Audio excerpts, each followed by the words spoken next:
Real NLU matches the meaning of a word in a sentence based on the meanings of the other words in the sentence. Today, we review how NLU is progressing using our experience in implementing a model based on linguistics, the science of language, not the subset formal linguistics, the science of meaningless word sequences and their structure.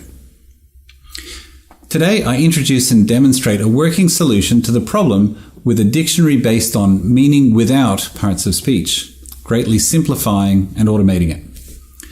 The dictionary design reuses elements where possible, exploiting the atoms of meaning predicted by pattern theory.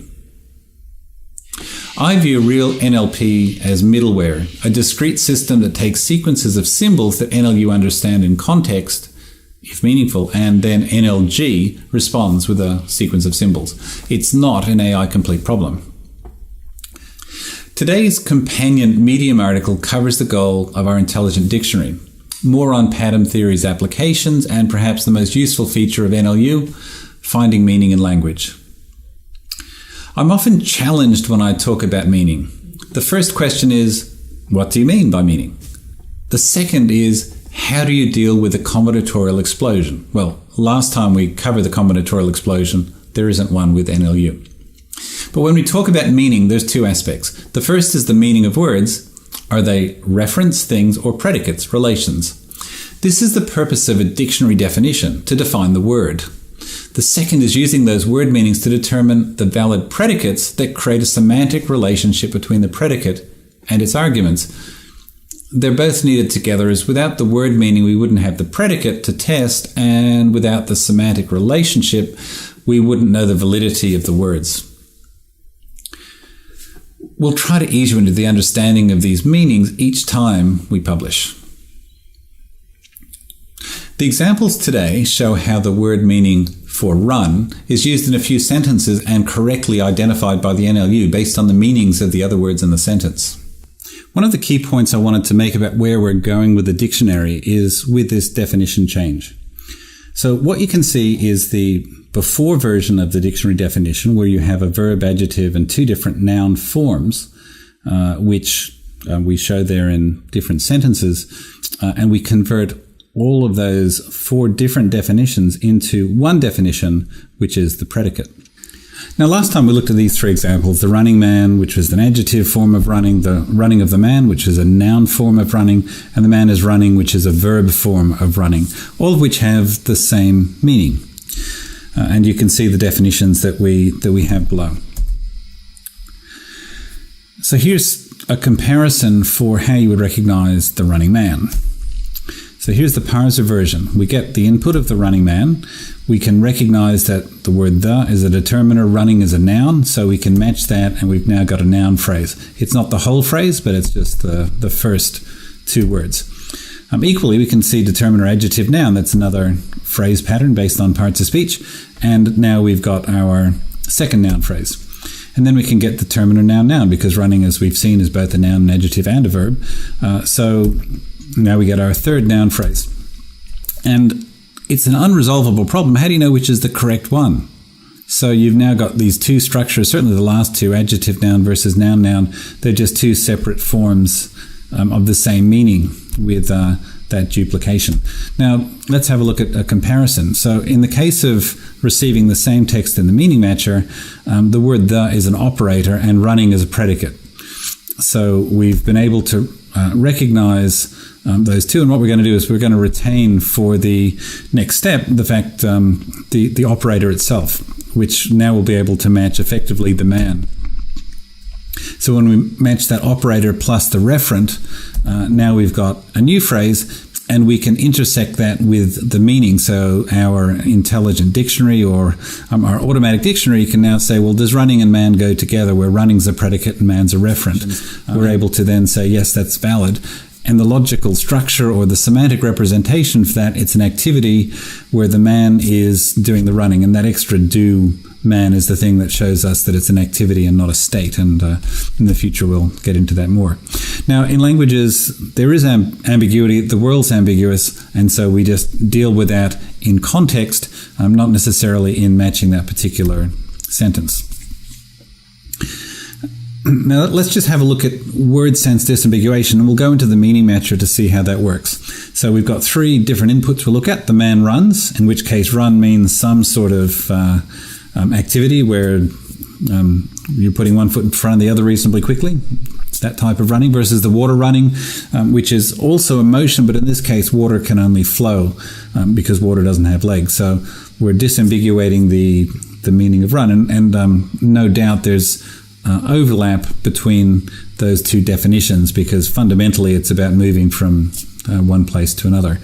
And then what we're going to do is look at a full sentence where we have a more complicated phrase in there. The man who the dog saw in the garden has been running continuously, evidently, in the kitchen today. And so there we've got the man who the dog saw in the garden is one phrase of its own. It's actually has its own logical structure, its own meaning itself. And then we've got the rest of the sentence, which is the man has been running. So we should see the man and running being disambiguated, even though they're different forms, different tense and aspect. And we've got another phrase in there. We should recognize them exactly the same, and you'll see that that's exactly what happens. Okay, let's just run through the demo examples. The man runs. And what we see here is that, so there's the text that we've matched, the man runs. And here we have moving fast by using one's feet. So that's a definition of a human being running. And if we just change this now to the water runs, let's see if we get any difference. Okay, so in this case we have the water runs, and there the definition is moving along of liquid. So we've disambiguated the predicate runs, so there's multiple predicates for run based on the referent, in one case man, in one case water, and so we get different results. But let's just have a look at a more complicated example, because what we should see is exactly the same type of predicate disambiguation in a more complex sentence, as long as we're retaining the correct meanings through this process.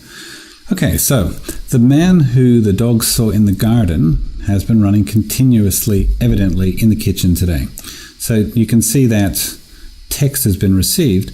We have the same definition, move fast by using one's feet, because we have here, how is it run? Continuously. And here we've got the man who the dog saw in the garden. So we've got a whole sentence here with the same definitions that we had previously for the man.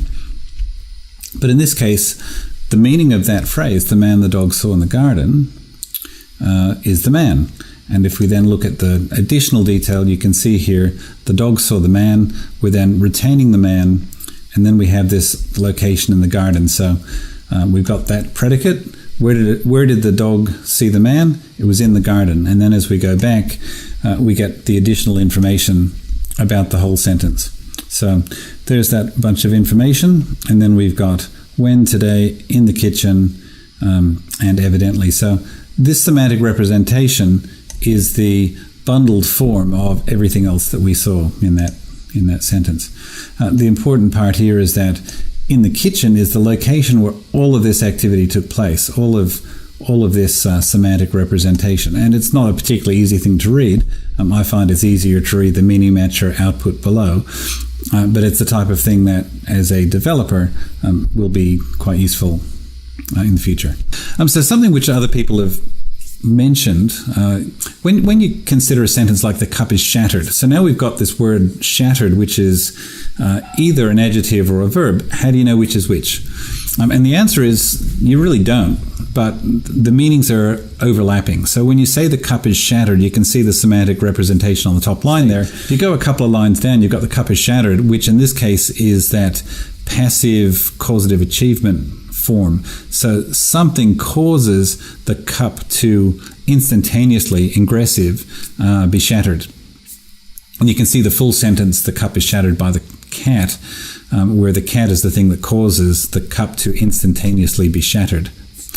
And then we've got the active case below that, the cat, which is, as you can see, exactly the same as the passive case, its particular meaning. The use of that in context, in discourse pragmatics, is where you get the benefit of active versus passive. And also, on the second line there, we can see the case of the cup shattered, where having that instantaneous change of state for the cup from being whole to being in lots of pieces. In summary, NLU is based on meaning in context, and the best human sources of word meanings is a dictionary. Storing definitions as associations, the predicate relations with its allowable arguments like actor and undergoer, which we'll cover more in the future, that allows automatic recognition based on them, as we show in our meaning matcher. It's associations. Real NLU promises a way forward that so far we've been unable to fault. Simply following the scientific process, trial and error, we are comfortable that the obvious needs of NLU has been addressed with no known limitations. We'll continue to work on our dictionary, and it's designed to automatically disambiguate words based on their meaning in context. Next up, we continue the explanation for our dictionary based on meaning sufficient to pass and exceed the Facebook AI research conversational AI tests. Thanks for joining us.